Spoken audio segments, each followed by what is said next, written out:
Luke 9, the message. Keep it simple. Jesus now called the 12 and gave them authority and power to deal with all the demons and cure diseases.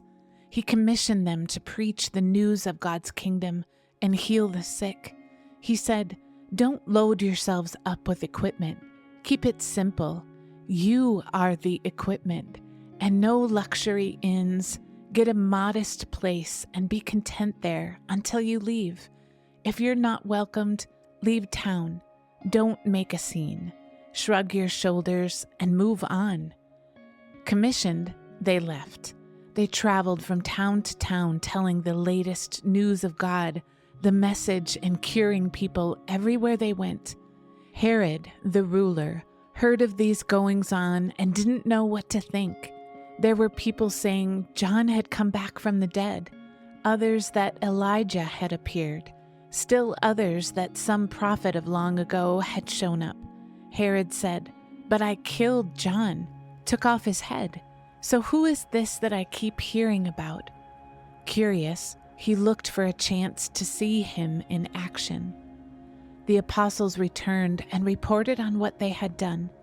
Jesus took them away, off by themselves, near the town called Bethsaida, but the crowds got wind of it and followed. Jesus graciously welcomed them and talked to them about the kingdom of God.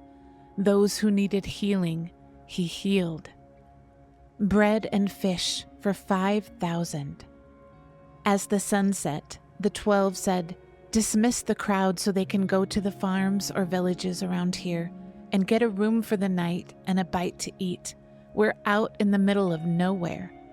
"You feed them," Jesus said.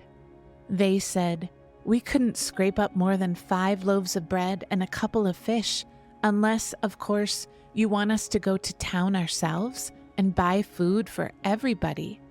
There were more than 5,000 people in the crowd. But he went ahead and directed his disciples, "Sit them down in groups of about 50. They did what he said and soon had everyone seated.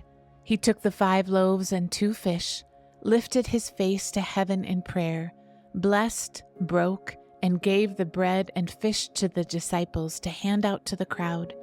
After the people had all eaten their fill, 12 baskets of leftovers were gathered up.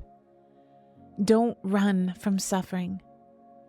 One time, when Jesus was off praying by himself, his disciples nearby, he asked them, "What are the crowds saying about me, about who I am?" They said, "John the Baptizer." Others say Elijah. Still others say that one of the prophets from long ago has come back. He then asked, "And you, what are you saying about me? Who am I?" Peter answered, "The Messiah of God."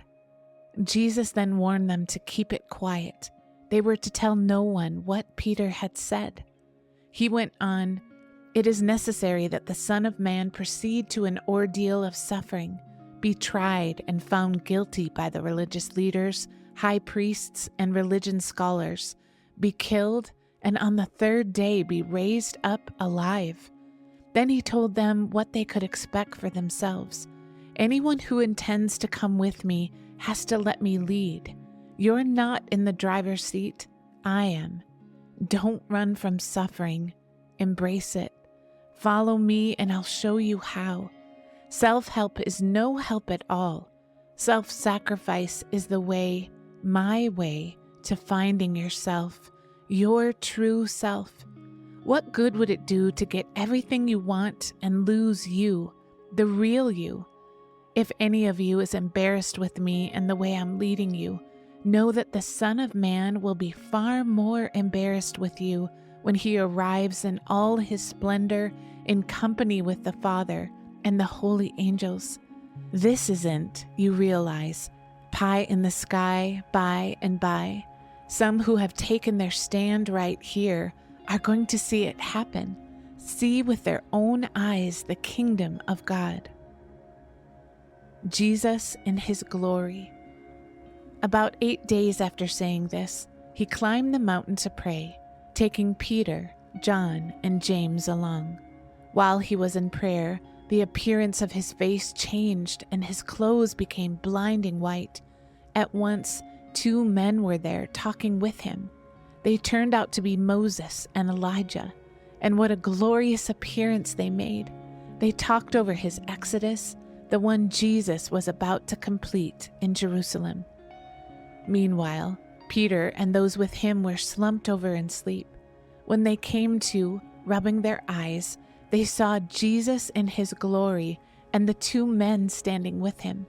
When Moses and Elijah had left, Peter said to Jesus, "Master, this is a great moment. Let's build 3 memorials, one for you, one for Moses, and one for Elijah." He blurted this out without thinking. While he was babbling on like this, a light, radiant cloud enveloped them. As they found themselves buried in the cloud, they became deeply aware of God. Then there was a voice out of the cloud. "This is my Son, the chosen. Listen to him." When the sound of the voice died away, they saw Jesus there alone. They were speechless, and they continued speechless, said not one thing to anyone during those days of what they had seen. When they came down off the mountain the next day, a big crowd was there to meet them. A man called from out of the crowd, "Please, please, teacher, take a look at my son. He's my only child. Often a spirit seizes him. Suddenly he's screaming, thrown into convulsions, his mouth foaming, and then it beats him black and blue before it leaves. I asked your disciples to deliver him, but they couldn't." Jesus said, "What a generation. No sense of God, no focus to your lives. How many times do I have to go over these things? How much longer do I have to put up with this? Bring your son here." While he was coming, the demon slammed him to the ground and threw him into convulsions. Jesus stepped in, ordered the foul spirit gone, healed the boy, and handed him back to his father. They all shook their heads in wonder, astonished at God's greatness, God's majestic greatness. Your business is life.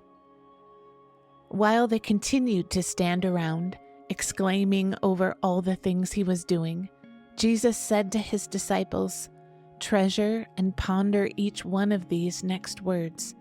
The Son of Man is about to be betrayed into human hands." They didn't get what he was saying. It was like he was speaking a foreign language and they couldn't make heads or tails of it, but they were embarrassed to ask him what he meant. They started arguing over which of them would be most famous. When Jesus realized how much this mattered to them, he brought a child to his side. "Whoever accepts this child as if the child were me, accepts me," he said. "And whoever accepts me, accepts the one who sent me. You become great by accepting, not asserting. Your spirit, not your size, makes the difference." John spoke up, "Master, we saw a man using your name to expel demons, and we stopped him because he wasn't of our group." Jesus said, "Don't stop him. If he's not an enemy, he's an ally." When it came close to the time for his ascension, he gathered up his courage and steeled himself for the journey to Jerusalem. He sent messengers on ahead. They came to a Samaritan village to make arrangements for his hospitality, but when the Samaritans learned that his destination was Jerusalem, they refused hospitality. When the disciples James and John learned of it, they said, "Master, do you want us to call a bolt of lightning down out of the sky and incinerate them?" Jesus turned on them. Of course not. And they traveled on to another village. On the road, someone asked if he could go along. "I'll go with you wherever," he said. Jesus was curt. "Are you ready to rough it? We're not staying in the best inns, you know." Jesus said to another, "Follow me." He said, "Certainly, but first excuse me for a couple of days, please. I have to make arrangements for my father's funeral." Jesus refused. First things first, your business is life, not death, and life is urgent. Announce God's kingdom."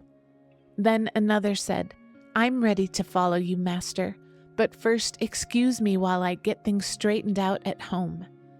Jesus said, "No procrastination, no backward looks. You can't put God's kingdom off till tomorrow. Seize the day."